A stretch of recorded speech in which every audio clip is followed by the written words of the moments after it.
65వ కీర్తన దావీదు రాసిన కీర్తన. గత కీర్తనలాగే ఈ కీర్తన కొంచెం వేరేగా దావీదు ఉన్న పరిస్థితి బట్టి రాయడం జరిగింది. ముందున్న కీర్తనలు ఏంటంటే బాధలో ఉన్నప్పుడు, కష్టంలో ఉన్నప్పుడు, సమస్యలు గుండా వెళ్తూ ఉన్నప్పుడు, భయంతో ఉన్నప్పుడు రాసినట్టుగా మనం చూసాం గత కీర్తనలు. కానీ ఈ కీర్తన సమస్యలన్నీ బాగానే ఉన్నాయి, సమస్యలు ఏమి లేవు, అంతా బాగానే ఉంది, కోతకాలం టైంలో రాశారని కొంతమంది అంటారు, హార్వెస్ట్ సీజన్లో రాశారంటారు. సో మనం చదివాం ఇప్పటి వరకు 13 వచనాలు.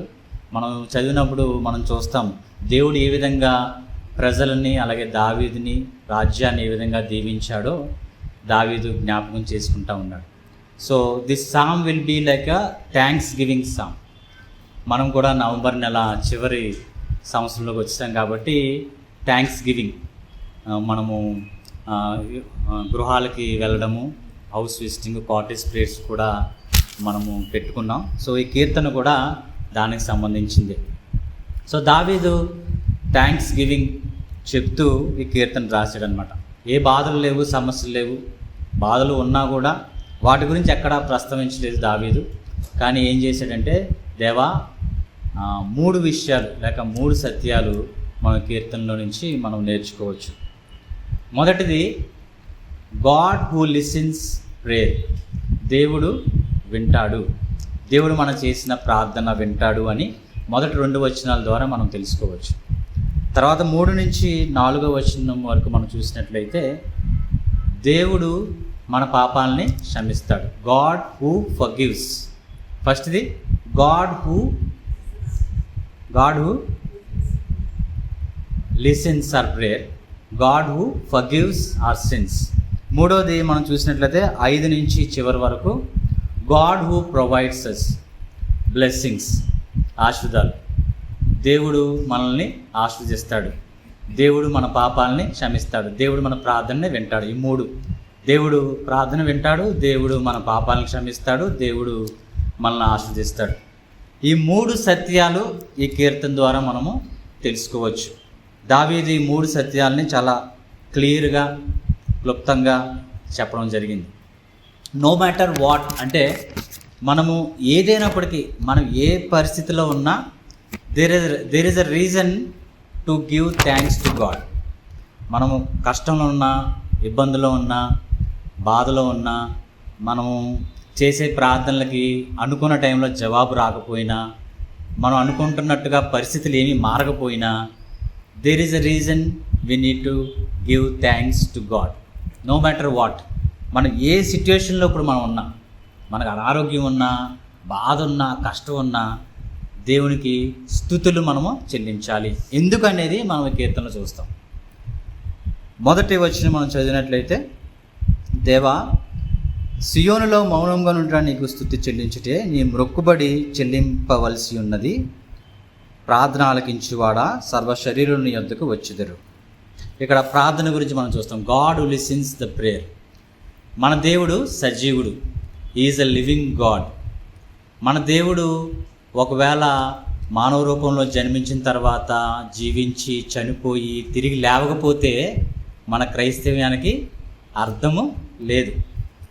మనం క్రైస్తవులుగా, మనం గొప్పగా, కాన్ఫిడెంట్గా, విశ్వాసంతో మనం చెప్పే మాట ఏంటంటే, నా దేవుడు సజీవుడు, ఈజ్ అలైవ్, ఈ కెన్ లిసన్, వింటాడు, ప్రార్థనకి జవాబిస్తాడు. విగ్రహము కాదు, చనిపోయి అలాగే ఉండిపోలేదు. అనేక మంది మహానుభావులు ఈ భూమి మీద జన్మించారు, జీవించారు, చక్కగా మారల్ వాల్యూస్తో చక్కగా రాజులుగా పరిపాలన చేశారు. కానీ వాళ్ళు మరణించి తిరిగి లేచినట్టుగా ఎక్కడా రుజువు లేదు. బైబిల్లో అలాగే రుజువులు చెప్తా ఉన్నాయి. హిస్టారికల్గా ప్రభు అయిన యేసుక్రీస్తు మాత్రమే జీవించి మరణించి తిరిగి లేచాడు. So is alive. మన దేవుడు సజీవుడు కాబట్టి మన ప్రార్థన వింటాడు. మన ప్రార్థన వినడమే కాదు, మన ప్రార్థనకి జవాబు ఇస్తాడు. మన ప్రార్థనకి జవాబు మనం అనుకున్న టైంలో రాకపోవచ్చు కానీ, but we get the answers in is perfect time. ఆయన అనుకున్న టైంలో మనకి తప్పకుండా మనం చేసే ప్రార్థనలకి ఆయన వింటాడు. ఏ విధంగా వింటాడంటే, మనం బహిరంగంగా ప్రార్థన చేసినప్పుడు వింటాడు. ఈ విధంగా సంఘంలో కూడుకొని అందరూ కలిసి ప్రార్థన చేసినా వింటాడు. 2-3 కూడుకొని ప్రార్థన చేసినప్పుడు నేను అక్కడ ఉంటానన్నాడు. వ్యక్తిగతంగా మనం ప్రార్థన చేసినప్పుడు వింటానన్నాడు. ములుగుతూ ప్రార్థన చేసినప్పుడు వింటానన్నాడు. హన్నా ప్రార్థన ఎలా చేసింది? ఇంకా ఏం మాటలు లేవు హన్నాకి, ఊరికే ఇంకా ములుగుతూ ఉంది, మాటలు లేవు, అయినా కూడా ప్రార్థన దేవుడు విన్నాడు. ఆ ములుగులతో చేసిన ప్రార్థన, సైలెంట్గా చేసిన ప్రార్థన, మౌనంగా ఉన్న ప్రార్థన, ఏ విధంగా మన పరిస్థితులు ఎలా ఉన్నా కూడా మనం చేసే విన్నపాలు దేవుడు అర్థం చేసుకుంటాడు. That is our God, is the living God. So ఆయన ఆలకించే దేవుడు. అలాగే ఇంకొకటి మనం నేర్చుకోవాల్సి ఏంటంటే మొక్కుబడి చెల్లింపవలసి ఉన్నది. ప్రసంగి 5వ అధ్యాయం 5వ వచనంలో మరొక చోట మొక్కుబడుల గురించి రాయబడి ఉంది. అది ఒక్కసారి మనం తెలుసుకొని ముందుకు వెళ్ళిపోదాం. మొక్కుబడుల గురించి ప్రసంగి 5వ అధ్యాయము 5వ వచనం.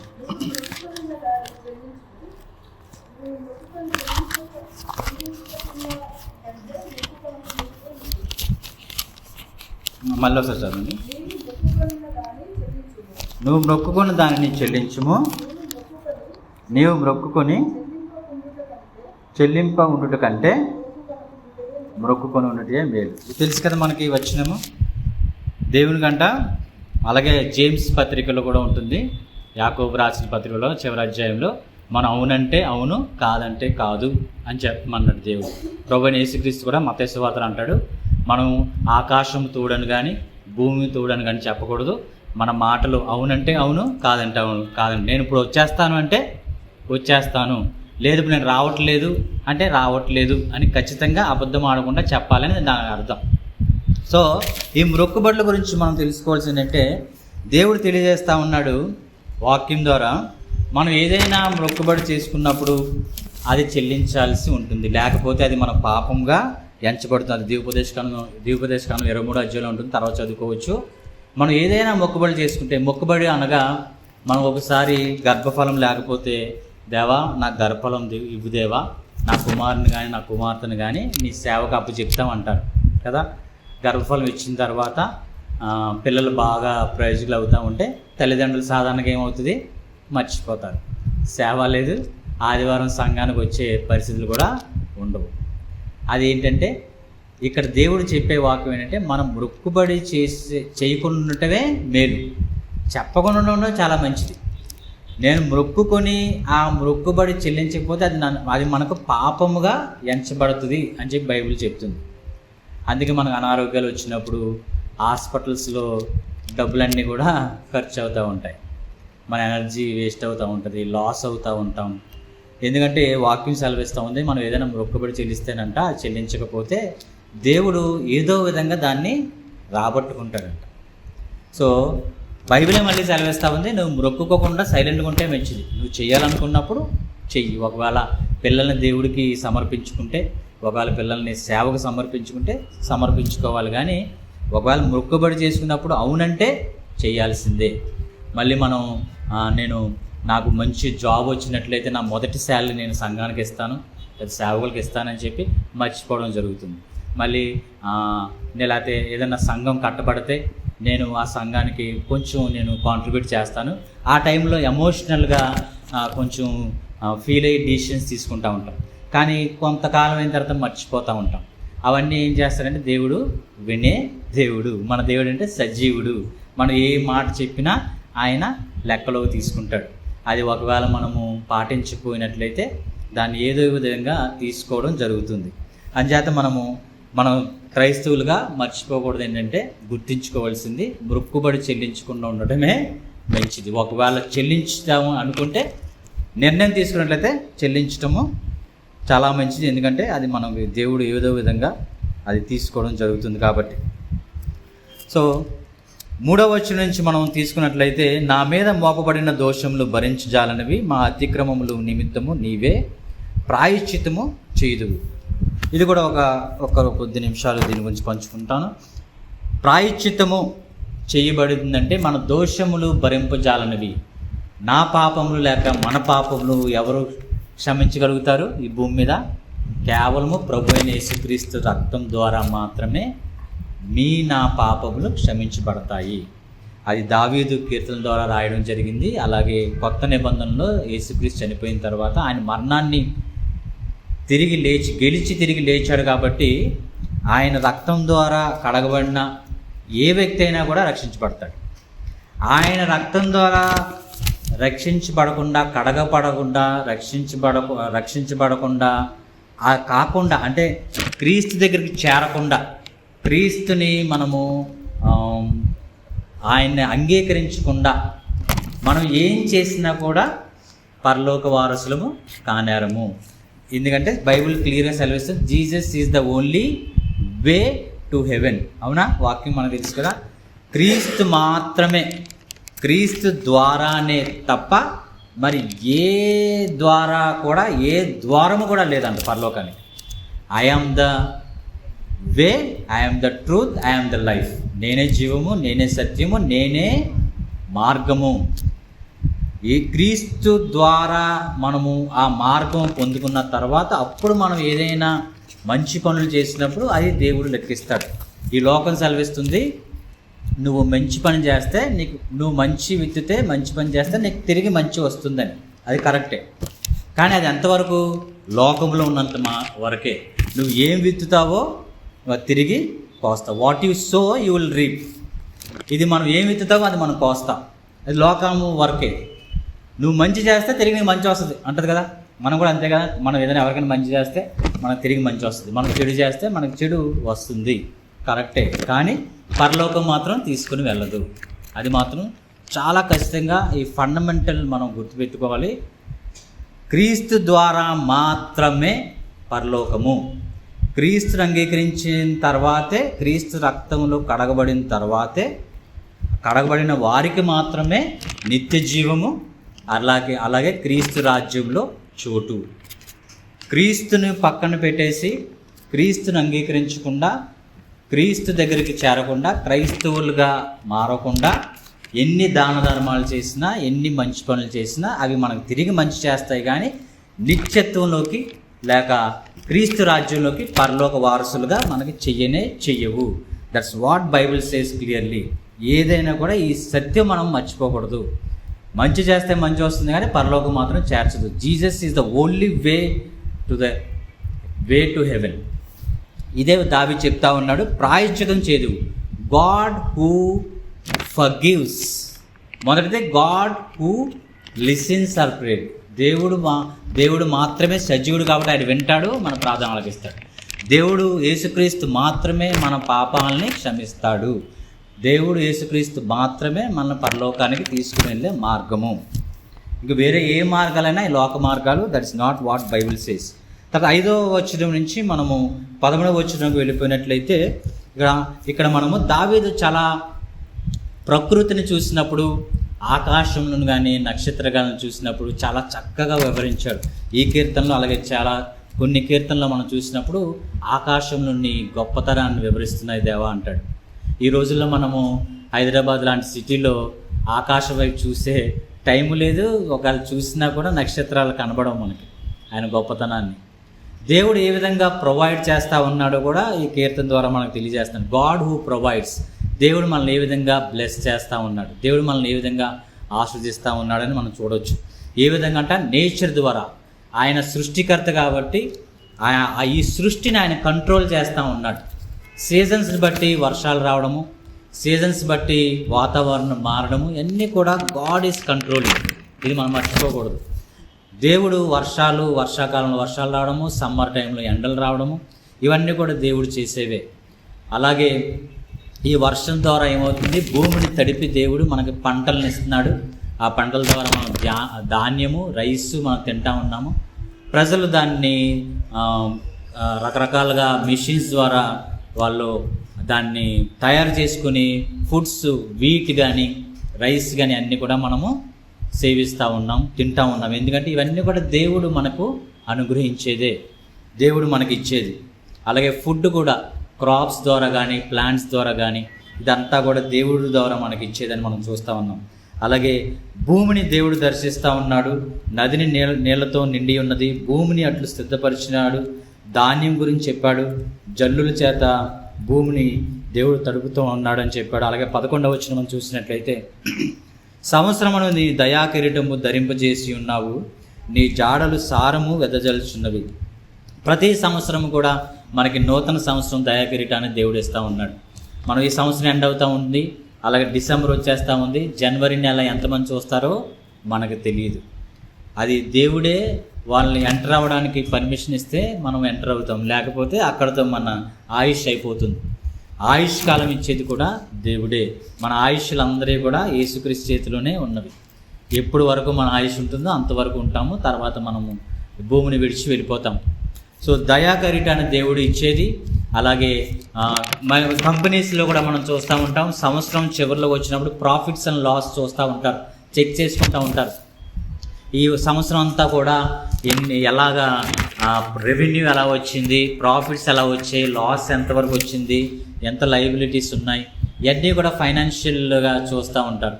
అలాగే మనం కూడా ఏదైనా ఒక బిజినెస్ స్టార్ట్ చేసినప్పుడు, లేకపోతే జాబ్లో జాయిన్ అయినప్పుడు సంవత్సరం అంతా ఎంత ఇన్కమ్ వచ్చింది, మనం ఎంత ప్రయోజకులు అయ్యాము, ఎంత డెవలప్ అయ్యాము, ఎంత గ్రోత్ వచ్చింది, ఎంత రెవెన్యూ వచ్చిందని చెక్ చేసుకుంటూ ఉంటాం. అలాగే ఈ చివరిలో థ్యాంక్స్ గివింగ్ మీట్ కూడా చాలామంది చాలా దేశాల్లో చేసుకుంటూ ఉంటారు. సో మనం కూడా అది చేస్తూ ఉన్నాం. ఇది చక్కని అవకాశం మనకు కూడా. ఈ చివరి నెలలో మనం డిసెంబరు ఎంటర్ అవుతూ ఉన్నాము, నూతన సంవత్సరంలోకి వెళ్ళబోతూ ఉన్నాము. ప్రతి ఇంట్లో మనము కాటేజ్ ప్రేయర్స్, అలాగే ప్రార్థన కోటాలు, క్యారల్స్ ఇవన్నీ కూడా మనము చేయాలని అనుకున్నాము. అది ఎందుకంటే ఇది బైబిల్ ప్రకారము మనము దేవుడికి స్తుతులు చెల్లించుటే. మన పరిస్థితి ఎలా ఉన్నప్పటికీ, మన స్థితిగతులు ఎలా ఉన్నప్పటికీ, we have a reason to praise God, we have a reason to give thanks to God. ఎందుకనగా ప్రతిరోజు ఆయన మనకి వర్షం ద్వారా, సన్లైట్ ద్వారా, సూర్యరశ్మి ద్వారా ఆయనకి మనకి హెల్త్ని ఇస్తూ ఉన్నాడు. మనం సన్లైట్ చూడకపోతే ఎన్ని రోగాలు వస్తాయి మనకి. విటమిన్ డి ఉండాలి మనకి, అది దేవుడే అనుగ్రహిస్తూ ఉన్నాడు, ఇర్రెస్పెక్టివ్ ఆఫ్ రిలీజన్. అది దేవుడిని నమ్మిన వారికి, నమ్మలేని వారికి అందరూ కూడా దేవుడు సమానంగా సూర్యరశ్మిని ఇస్తూ ఉన్నాడు, సన్లైట్ ఇస్తూ ఉన్నాడు. డే అండ్ నైట్, పగలు చూసే విధంగా, మళ్ళీ రాత్రి మనం సేద తీర్చుకోవడానికి, మన బాడీకి రెస్ట్, మైండ్కి రెస్ట్ దేవుడు ఇస్తూ ఉన్నాడు. ఇవన్నీ కూడా దేవుడు మనకి అనుగ్రహించేవన్నీ మనం మర్చిపోకూడదు. డైలీ మనము దేవుడి దగ్గర నుంచి పొందుకున్న ఆశీర్వాదాలు. సో ఈ బ్లెస్సింగ్స్ని బట్టి మన బాడీ సక్రమంగా లేదా క్రమంగా పనిచేయాలి, చక్కగా డైజెషన్ అవ్వాలి, మనం తినాలి, మన నోట్లో ముద్ద పెట్టుకొని రావాలంటే కూడా దేవుడు ఆశీర్వాదం కావాలి. So everything what ever we do, we need to give thanks to the lord. So మన పరిస్థితులను బట్టి దేవుడికి స్తుతి చెల్లించడం కాదు, కానీ మనం ఏ పరిస్థితిలో ఉన్నా కూడా దేవుడికి మనం స్తుతులు చెల్లించాలి అనేది కీర్తన సారాంశము. చివరి వచనం చదివినట్లయితే, పచ్చిక పట్లు మందలను వస్త్రములే ధరించి ఉన్నవి, లోయలు సస్యములతో కప్పబడి ఉన్నవి, అన్నియు సంతోషధ్వని చేయుచున్నవి, అన్నియు గానము చేయుచున్నవి. ఏమంటున్నాడు దావీదు? సృష్టి అంతా వర్షిప్ చేస్తూ ఉందంట. సృష్టి సంబరమాయను అనే ఒక ఆయన సాంగ్ రాశాడు, చాలా బాగుంటుంది. సృష్టి సంబరమాయను, సంబరపడిపోతుంది సృష్టి. క్రియేషన్, హిల్స్ కానీ, మౌంటైన్స్ కానీ, వర్షం కానీ, ఈ సీజన్స్ అన్నీ కూడా, నదులు, సముద్రము, ఇవన్నీ కూడా దేవుణ్ణి సృష్టి, దేవుడు చేసిన కార్యాలని సంబరపడుతున్నాయి, వర్షిప్ చేస్తూ ఉన్నాయి. సో అదే రీతిగా మనిషిని మనని సృష్టించాడు దేవుడు. మనం కూడా మొదటిగా మనం చేయాల్సింది దేవుడికి ఆరాధన. దేవుణ్ణి మనం కూడా స్తుతించాలి, గానములతో సంతోషధ్వని మనం కూడా చేయాలని ఈ సారాంశం. ఇంకోటి చివరిగా మామూలుగా సముద్రాన్ని ఆయన బౌండరీస్ గీసాడని మనం చదువుతాం. అది ఎక్కడంటే అది ఒకసారి చూసి నేను ముగించేస్తాను. సామెతల గ్రంథము 8వ అధ్యాయం 29వ వచనం. సామెతల గ్రంథము 8వ అధ్యాయం 29వ వచనం.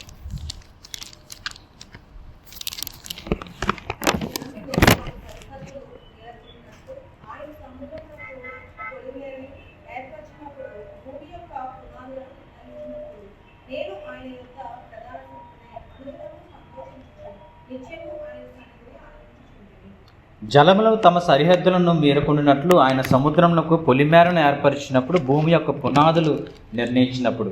ఏంటంటున్నాడంటే ఇక్కడ సామెతల్లో సముద్రానికి అంటే ఆయన బౌండరీస్ గీశాడంట. అంటే సముద్రము ఎంత వరదల్లాగా వచ్చినా, కెరటాలు వచ్చినా, సైక్లోన్ వచ్చినా కూడా ఆయన ఒక బౌండరీ గీసాడంట. అందుకే చూస్తాము సముద్రము ఆ బౌండరీ దాటి రాదు ఎప్పుడు కూడా. ఎంత వరదలు వచ్చినా కొంతవరకు వస్తుంది, కానీ ఆ సముద్రము అలలు వచ్చినా కూడా కెరటలు వచ్చినా అక్కడ వరకే ఉంటుంది. అందుకే మనకు వైజాగ్ బీచ్ ఫర్ ఎగ్జాంపుల్ మనం చూసినట్లయితే, వైజాగ్ బీచ్ ఎదురుకుండా రామకృష్ణ బీచ్ అంటారు దాన్ని, ఆ ఎదురుగుండా అపార్ట్మెంట్స్ పెద్ద పెద్ద రెస్టారెంట్స్ బిల్డ్ చేసి ఉంటాయి. మనుషులు అక్కడ రోడ్ల మీద తిరుగుతూ ఉంటారు. ఎప్పుడో కానీ అది దేవుడు కోపం వస్తే అలా వస్తుందేమో కానీ, బట్ ఆ బౌండరీస్, కొన్ని బౌండరీస్ అని పెడతాడు. ఆ రోడ్డు దాటి ఎప్పుడు రాదు. ఆ అపార్ట్మెంట్స్లో కానీ రెస్టారెంట్స్లో కానీ ఎప్పుడు ఇన్ని సంవత్సరాల నుంచి. ఎందుకంటే వాక్యం క్లియర్గా సెలవిస్తుంది, ఆయన సముద్రాలకు కూడా బౌండరీ వేసాడండి, ఇది దాటి రాకూడదు అని. అంత ఆశ్చర్యకరమైన దేవుడు మన దేవుడు. సో ఆయన ప్రతీది కూడా ఆయన ఒక శిల్పిగా ఆయన చేశాడు కాబట్టి సృష్టి అంతా కూడా ఆయన్ని స్తుతిస్తూ ఉంది. మనం కూడా మన జీవితాల్లో ఎప్పుడు కూడా దేవుణ్ణి స్తుతులు చెల్లించుకోవాలని మనం కీర్తన ద్వారా తెలుసుకుంటాము.